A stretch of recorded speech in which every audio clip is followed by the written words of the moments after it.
¿Alguna vez te has preguntado si las leyes que gobiernan la naturaleza son necesarias o si podrían haber sido distintas?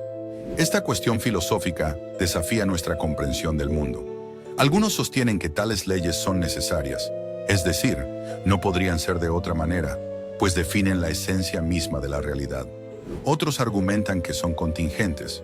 Podrían haber existido otras leyes y nuestro universo sería radicalmente diferente.